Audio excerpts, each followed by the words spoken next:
First of all, it's biblical to take a nap. Look at the story of Elijah. I mixed them up. It's okay. It doesn't matter.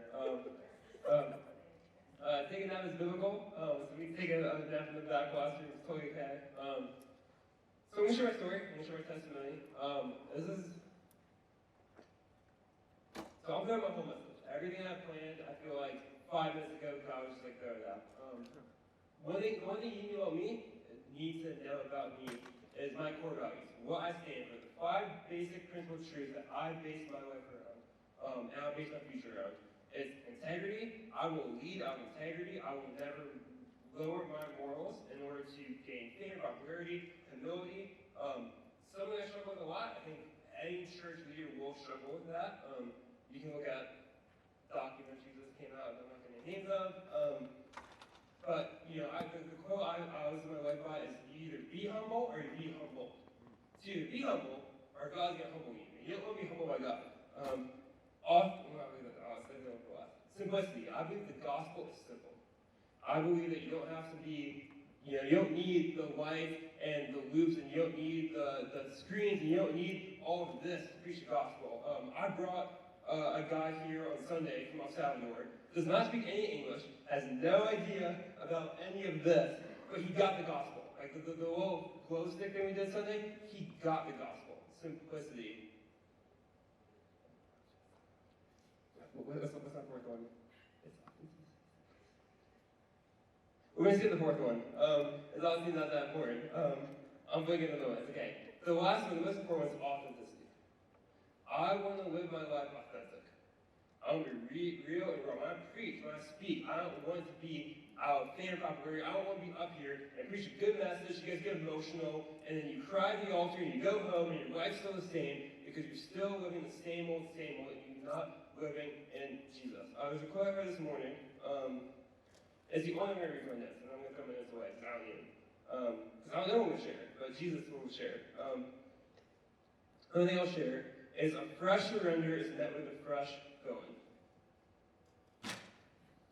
Fresh surrender is met with a fresh going. So I really feel like we have a lot of tech issues, there's a lot of issues surrounding the night and stuff like that. And I really think Jesus was saying, am I enough? If I take away the building, if I take away the lights, if I take away everything, if I take away the games and the ice cream sandwich, if I take everything away, am I enough? And there was a place in my life where I had realized that he was enough. Well, you guys know my story? Some of you guys don't. I'm going to share some parts that you usually don't share. I might skip over some parts that I usually do share. I'm going to see what Jesus does in a moment. So I always start a story in the same place, because I believe every good story starts with a girl. So I was 12, I met a girl. Same old story. Guy meets girl meets guy. Girl is skateboarding, guy is riding a bike, guy gets distracted, flips over a mailbox and breaks his arm, fractures his arm, didn't break it. Not that stupid. So I felt for her. Dumb joke. I know, it worked for her. It's okay. We were friends for a long time, and then we started dating for about 2.5 years. Before that, I struggled a lot with social anxiety. I was bullied a lot in school, never really fit in, never really felt accepted. And I felt because of that, I put these boundaries and these walls up in my life, where I never let anyone get too close to me. Even my parents. I never truly let my parents. My parents barely even knew this girl I dated for 2 years. Which looking back, I was like, what was I doing?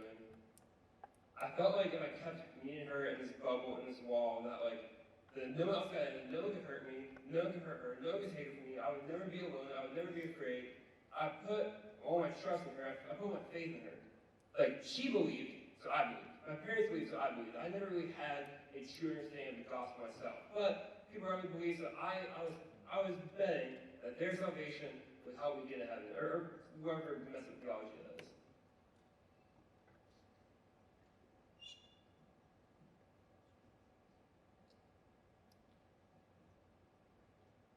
So when she committed suicide, my entire life came in.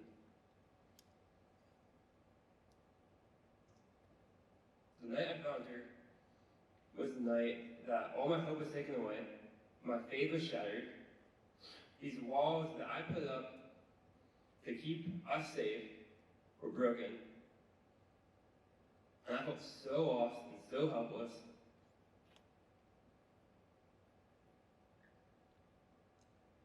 I remember the first thing I did the next morning was reach out for my phone to call her, because this is the only person I wanted to talk to. And the realization hit again and again, time after time. I felt like I had no one. I came to church, and I did all the right things. I raised my hands during worship, and smiled when I had a smile, put on a face when I put on a face. But over time, that brokenness, that terror started to grow more and more and more. So I started becoming angry. I started lashing out at my family, at my brother, at people at school, at my teachers. I became super isolated. I became a shell of myself. I know I've said before I got angry at God, but I don't think I was angry at God because I was too numb to be angry. I was too broken and sad, too hurt to be angry at God because I blamed Him for taking her from me. But I was too numb to really understand.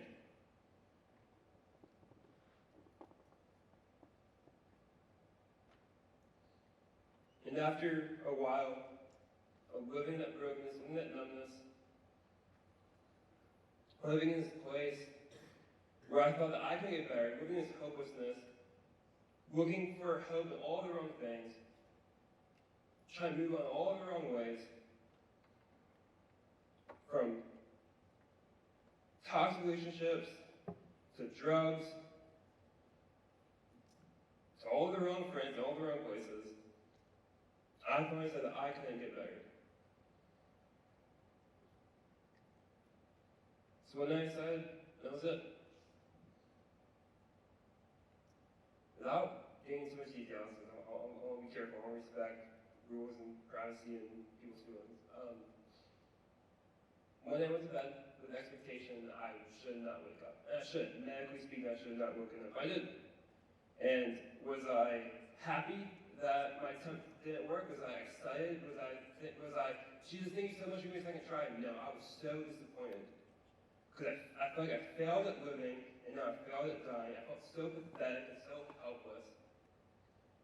So I made a plan, wrote a new note, and I went to a work council, which is a big event we've had in this room. Hundreds of kids, great event. I sat in the back corner by myself the entire night, and one person came up to me. That whole night, one person came up to me and sat next to me for like 45 minutes. Didn't say anything to me, didn't talk to me, obviously she could tell I was so manic. But she sat next to me, and then right before she left, she said, hey, if you didn't show up for Sunday morning youth group, or Sunday morning whatever it was called back then, we would miss you. I was like, okay, God,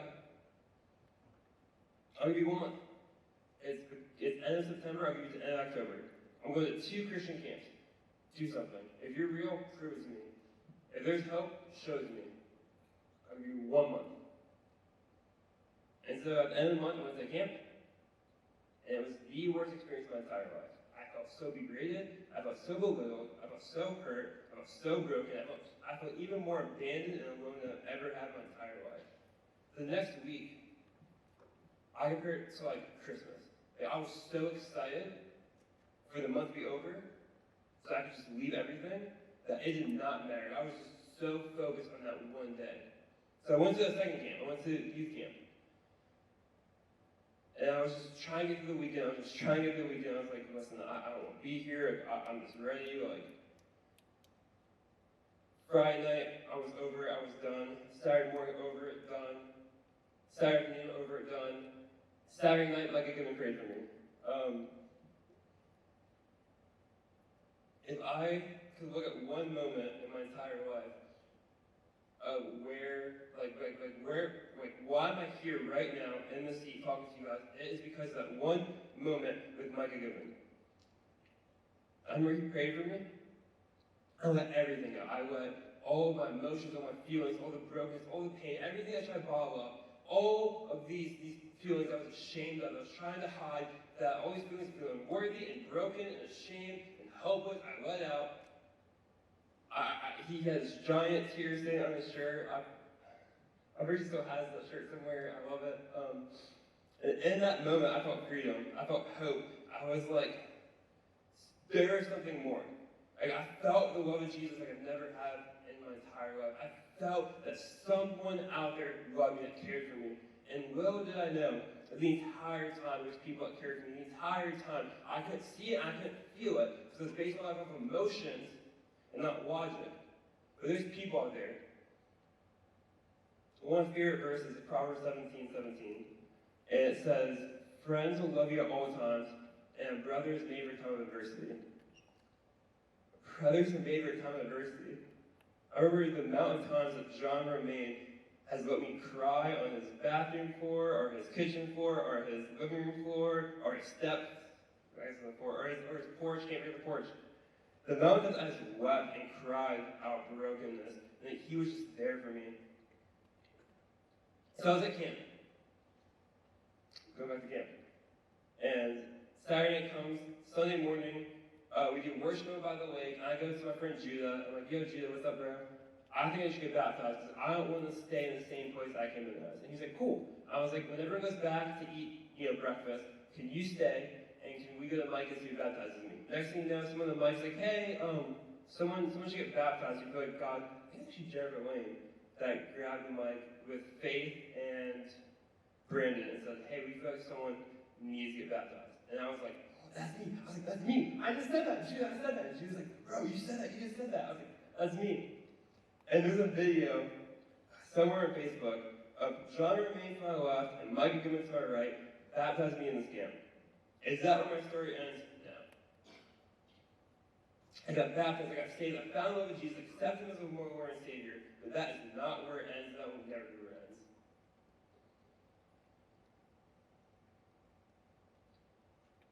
I didn't come home, all my problems were gone. The girl I thought I was going to marry is still dead. I still had fractures from my parents. I still was bullied at school. And everyone kept telling me, fall in love with the process of growing. Fall in love with the process. Fall in love with the process. Fall in love with the process. I was like, listen, if someone tells me fall in love with the process one more time, I'm going to lose it. But they didn't stop. They kept saying fall in love with the process. And finally, I fell in love with the process of growing. I realized time and time again, no matter how long it took, that growing was a process, that healing was a process, that I wasn't going to be fine overnight. Feelings still come, these dark thoughts still come in my mind, but I know that I have a Lord and Savior in Jesus, and that when these thoughts come, I have a way to battle it. So I was going to go a different route. I feel like God's over this. So I'm going to share a different story. I don't have the scriptures up here, this is not planned, but I'm going to talk about my favorite story in the Bible. And it's the most basic description of the gospel. So Jesus, he's betrayed by Judas in the garden. Jesus is praying so hard, he's like, Lord, if there's any other way, take this cup from me. If there's any other way, I don't have to die on the cross, please make it happen. He's praying so intensely, he's dripping blood. He's dripping blood, praying he doesn't have to take this brutal death. One of his best friends betrays him, goes over to the authorities. The authorities interrogate him, and like, yo, just admit you aren't the Messiah.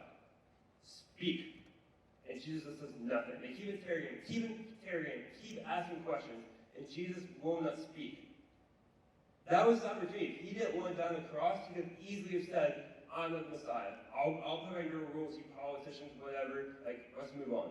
He could have been free, but he decided to not speak. He's brought forth on the stage with the governor Pilate. And the governor is a special festival.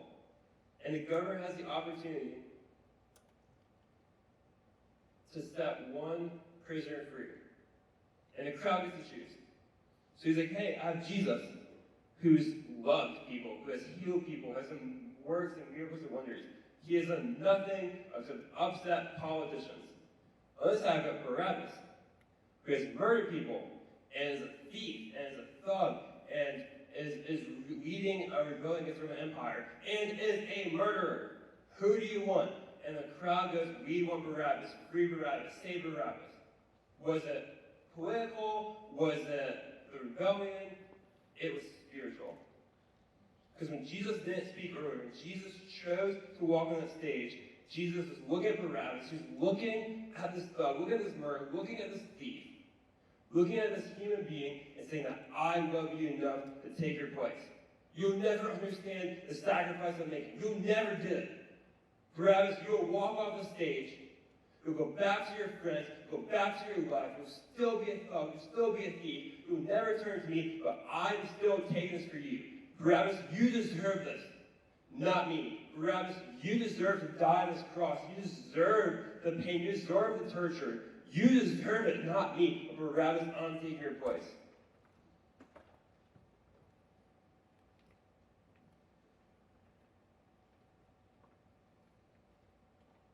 So Pilate goes to Jesus, and he's like, yeah, Jesus, I'm going to send to be a torture on stage. So they beat him, they whip him, because Pilate was hoping there's some decency in the crowd, that they see this man bleeding on the stage, that hopefully, maybe, there's some part of them that will say, you know what, the cross, no, we're not going to kill him, just that's good enough. But the crowd wanted Jesus dead. It says, when Pilate saw that he could not prevail at all, but rather that a tumult was rising, he took water and washed his hands before the multitude, saying, I am innocent of the blood of this just person. You see to it. And all the people answered and said, his blood be on us and our children. And released Barabbas to them. And when he had scourged Jesus, he delivered him to be crucified. Don't we get it?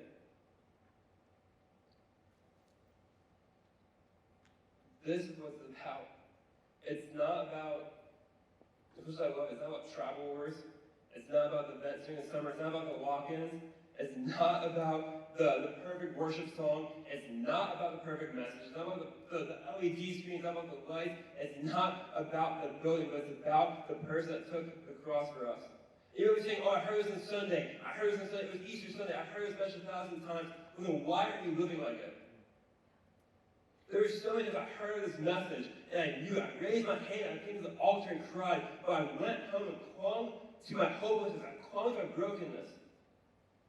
I tried to commit suicide the same I went to youth group. I went to youth group, raised my hands, and I gave my life to Christ, and went home and took a bunch of pills. What are we getting?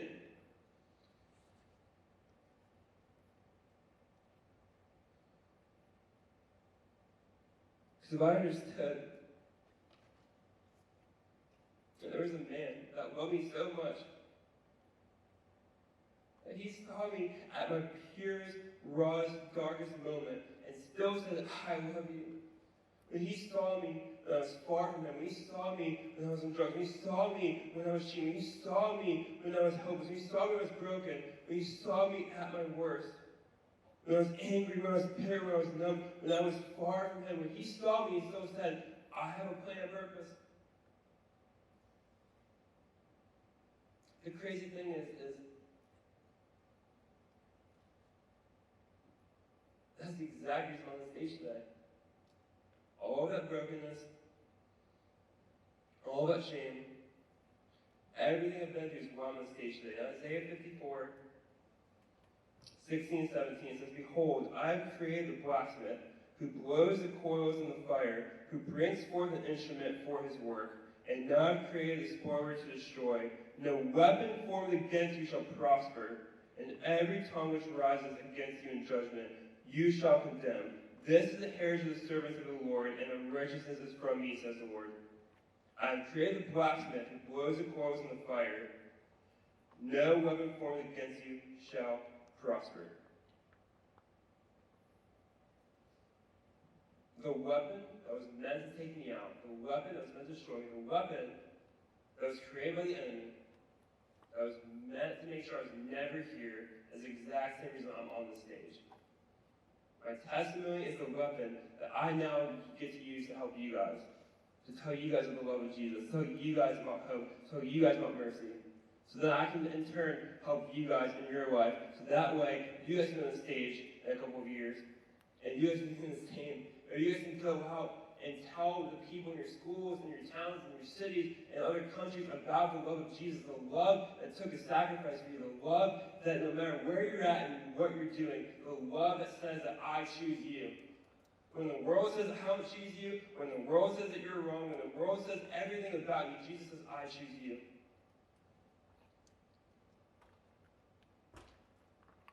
So now I kind of went a little off the plan tonight. But I feel this is for someone. I feel like someone needs to hear this. And that's you. If you feel like this message is speaking to you, if you feel like you've gone through something I've been through, or something totally different, if you need help tonight, if you need hope, if you need to talk to someone, please come to me, come to any of the adult leaders. Come and talk to us. I'm going to go ahead and pray, and we're going to break up into small groups. I'm going to ask you guys, we're going to go into small groups. Don't let us be time to hang out. We can hang out afterwards. I promise you guys we can hang out afterwards. We're going to cook out, we can hang out a lot, we can play games.